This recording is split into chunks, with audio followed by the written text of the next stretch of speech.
Easter story told using juggling and prop manipulation equipment. I'm going to tell you a bit about the ministry of Jesus. You see, long time ago, he was born, and we celebrate that at Christmas time, but this is Easter. So we're going to skip from his birth. We're going to go forward 30 years to when he started his ministry. When he started his ministry, Jesus healed the lame. And he did lots of other amazing things, like walking on water. Hurrah!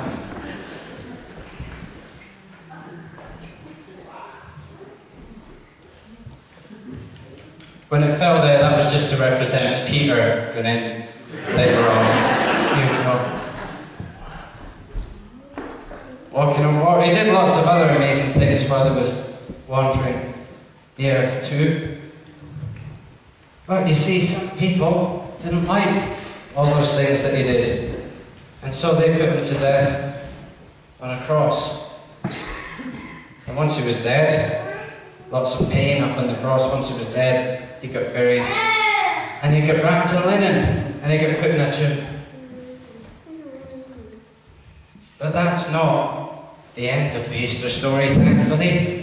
I promised during the Circus Skills workshop yesterday, we know what this is called? It's called a devilstick. A devilstick. That's its real name. It is called a devilstick. I promised that today I will explain why it was called a devilstick and show people a routine with it. This is called a devilstick because if I had lived 2,000 years ago in Jesus' time and I had done the tricks that I'm just about to do, people would have assumed I was in league with the devil because they wouldn't have been able to work out how I would be able to do all these tricks, even though it's just simple prop manipulation. So they called this the devilstick, and they named this wonderful toy the Diablo, El Diablo, the devil. So a lot of these little toys have messages going way back, but it's called the devilstick, so we're going to pretend it is in fact the devil, so we need a big pantomime style boo.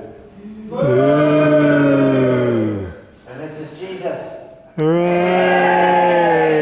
Excellent, you're getting the hang of this. Let's see what comes out next. Hooray! Boo! Yay, boo, yay, and our confusion ensues.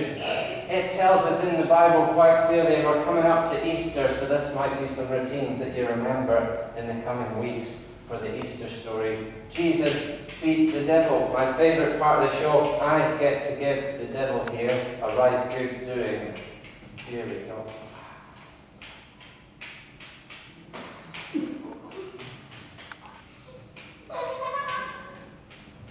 And even better, bad devil. Bad.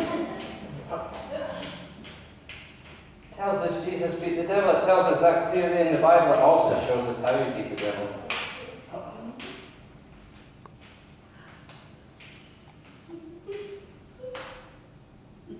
You see, he did it. 2 bits of wood in there that form the hand sticks. He did it on the cross where he died for all our sins. Jesus beat the devil by dying on the cross for all our sins. But that's not quite the end of the story. That was the very beginning, because we then move on to the Diablo, and we then look up to make sure we're not going to smash him as well. Excellent. Because once Jesus died on the cross, 3 days later, he rose again.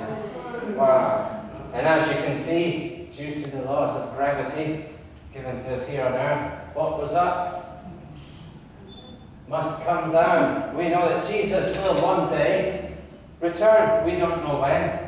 And that's why it's important to get people to know and love the Lord our God at any time, because we don't as Christians know the exact date, so it's always good to be able to outreach and to minister to others using the talent that God gives us. Now, do you want to see one more trick, or will I just skip it?